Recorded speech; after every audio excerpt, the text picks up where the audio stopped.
Hello everyone, ನಾನು Ambika, new ma'am. So ಇವಾಗ ನನ್ನ ಮಗಳಿಗೆ 5ನೇ ತಿಂಗಳು ನಡೀತಾ ಇದೆ. ಫ್ರಮ್ ಲಾಸ್ಟ್ ಒಂದು 15 to 20 ಡೇಸಿಂದ ಏನೇನೆಲ್ಲ ಆ್ಯಕ್ಟಿವಿಟೀಸ್ ಅವಳು ಮಾಡ್ತಾ ಇದ್ದಾಳೆ ಹೊಸದಂದರೆ, ಸೊ ಯಾವುದೇ ಸಹಾಯ ಇಲ್ಲದೆ ಅವಳು ತಲೆನ ನೇರವಾಗಿ ಎತ್ತಿ ಹಿಡಿತಾಳೆ. ಇವಾಗ 5ನೇ ತಿಂಗಳಲ್ಲಿ ಮೋಸ್ಟ್ ಆಫ್ ದ ಬೇಬೀಸ್ ಹೊಟ್ಟೆ ಮೇಲೆ ಅಂದರೆ ಪೂರ್ತಿ ರೋಲ್ ಆನ್ ಆಗ್ತಾರೆ. ಬಟ್ ನನ್ನ ಮಗಳು ಇನ್ನೂ ರೋಲ್ ಆನ್ ಆಗ್ತಾ ಇಲ್ಲ. ಸೈಡ್ ರೋಲ್ ಆಗ್ತಾಳೆ, ಬಟ್ ಪೂರ್ತಿ ರೋಲ್ ಆನ್ ಆಗೋಕ್ಕೆ ಅವಳಿಗೆ ಬರಲ್ಲ ಇನ್ನು. ಟಮ್ಮಿ ಟೈಮ್ ಕೊಡುವಾಗ ಕೈ ಸಹಾಯದಿಂದ ಪೂರ್ತಿ ಬಾಡಿನ ಎಬ್ಬಿಸ್ತಾಳೆ. ಮೆಂಟಲಿ ನೋಡೋದಾದರೆ, ಸೊ ಯಾವುದಾದ್ರೂ ಪರಿಚಿತ ಮುಖಗಳು ಬಂದರೆ ಗುರ್ತು ಹಿಡಿತಾಳೆ. ಒಂದು ಹೊಸ ವಸ್ತುನ ತೋರಿಸಿದ್ರೆ ಅದ್ರ ಬಗ್ಗೆ ಅವಳಿಗೆ ಕುತೂಹಲ ಜಾಸ್ತಿನೇ ಇರುತ್ತೆ.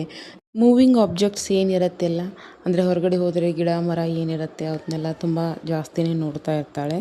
ಏನೇ ಸಿಕ್ಕರೂ ಅದನ್ನು ಬಾಯಲ್ಲಿ ಹಾಕೋಕ್ಕೆ ಟ್ರೈ ಮಾಡ್ತಾಳೆ. ಫಾರ್ ಎಕ್ಸಾಂಪಲ್ ಅವಳ ಹತ್ರ ಒಂದು ಬಟ್ಟೆ ಇದ್ದರೂ ಕೂಡ ಸೈಡ್ಗೆ ನಾನು ಅವಳು ಮಲಿಸಿ ಹೋಗಿದ್ರೆ ಆ ಬಟ್ಟೆನ ತೆಗೆದು ಮುಖದ ಮೇಲೆ ಉಕ್ಕೊಳ್ಳೋದಾಗಿರ್ಬೋದು ಅಥವಾ ಬಾಯಲ್ಲಿ ಹಾಕೊಳ್ಳೋದು ಮಾಡ್ತಾಳೆ.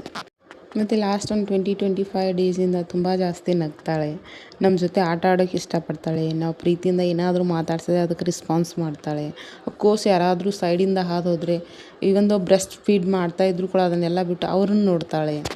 ಅವಳು ಸೈಡಲ್ಲಿ ಯಾವುದಾದ್ರೂ ಒಂದು ಸೌಂಡ್ ಬಂದರೆ ಎಲ್ಲ ಬಿಟ್ಟು ಅದನ್ನು ನೋಡ್ತಾಳೆ. ಒಂದೊಂದು ಮಕ್ಕಳು ಬ ಮ ಗ ಅಂತ ಉಚ್ಚಾರ ಮಾಡೋಕ್ಕೆ ಶುರು ಮಾಡುತ್ತೆ ಈ ಒಂದು 5th ಮಂತಲ್ಲಿ. ಬಟ್ ಇವಳು ಇನ್ನೂ ಅದನ್ನು ಮಾಡಲ್ಲ, ಬರೀ ಆ ಅಂತ ಚೀರ್ತಾ ಇರ್ತಾಳೆ ಕಂಟಿನ್ಯೂಯಸ್ ಆಗಿ. ಕೆಲವೊಂದು ಮಕ್ಕಳಲ್ಲಿ ಡೆವಲಪ್ಮೆಂಟ್ಸ್ ಎಲ್ಲ ಏನಿರುತ್ತೆ ಟೈಮ್ ಟು ಟೈಮ್ ಆಗುತ್ತೆ, ಇನ್ನು ಕೆಲವು ಮಕ್ಕಳಲ್ಲಿ ಸ್ವಲ್ಪ ಲೇಟ್ ಆಗುತ್ತೆ. ಸೊ ಯಾವ ಪೇರೆಂಟು ಅಷ್ಟು ಯೋಚನೆ ಮಾಡೋ ಅವಶ್ಯಕತೆ ಇರಲ್ಲ ಅಂತ ನನಗೆ ಅನಿಸುತ್ತೆ. ಇವತ್ತಿಗೆ ಇಷ್ಟೇ, ಮತ್ತೆ ಸಿಗೋಣ ನೆಕ್ಸ್ಟ್ ವಿಡಿಯೋದಲ್ಲಿ. ಬಾಯ್.